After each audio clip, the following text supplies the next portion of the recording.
أعوذ بالله من الشيطان الرجيم சபிக்கப்பட்ட ஷைத்தானை விட்டு அல்லாஹ்விடம் நான் பாதுகாப்பு தேடுகின்றேன். ونبئهم عن ضيف إبراهيم மேலும் இப்ராஹீமின் விருந்தாளிகளை பற்றியும் இவர்களுக்கு எடுத்துரைப்பீராக.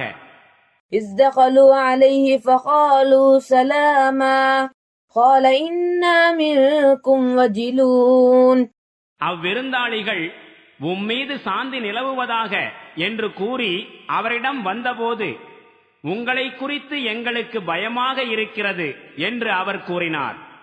قالوا لا توجل إنا نبشرك بغلام عليم அதற்கு அவர்கள், நீர் அஞ்ச வேண்டாம், அறிவு கூர்மையுள்ள ஒரு குழந்தையை பற்றிய நற்செய்தியை உமக்கு நாங்கள் அறிவிக்கின்றோம் என்று பதில் கூறினார்கள்.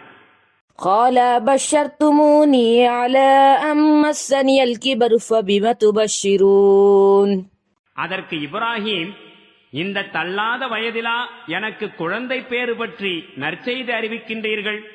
நீங்கள் எப்படிப்பட்ட நற்செய்தியை அறிவிக்கிறீர்கள் என்பதை சற்று சிந்தியுங்கள் என்று கூறினார். قالوا بشرناك بالحق فلا تكن من القانتين அதற்கு அவர்கள், நாங்கள் சத்தியமான நற்செய்தியைத்தான் உமக்கு அறிவிக்கின்றோம், நீர் நம்பிக்கை இழந்து விடாதீர் என்று பதில் கூறினார்கள். قال ومن يقنط من رحمة ربه إلا الضالون வழி பிறந்தவர்கள்தாம் தம் இறைவனின் கருணை குறித்து நம்பிக்கை இழப்பார்கள் என்று இப்ராஹீம் கூறினார். قال فما خطبكم أيها المرسلون பிறகு, இறைவனால் அனுப்பி வைக்கப்பட்டிருப்பவர்களே, உங்கள் வருகையின் முக்கிய நோக்கம் என்ன என்று அவர் வினவினார்.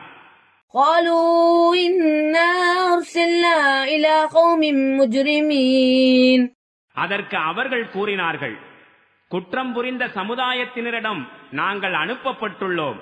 إلا آل لوط إنا لمنجوهم أجمعين ஆனால் லூத்துடைய குடும்பத்தார்கள் விதிவிலக்கானவர்கள், திண்ணமாக அவர்கள் அனைவரையும் நாம் காப்பாற்றுவோம்.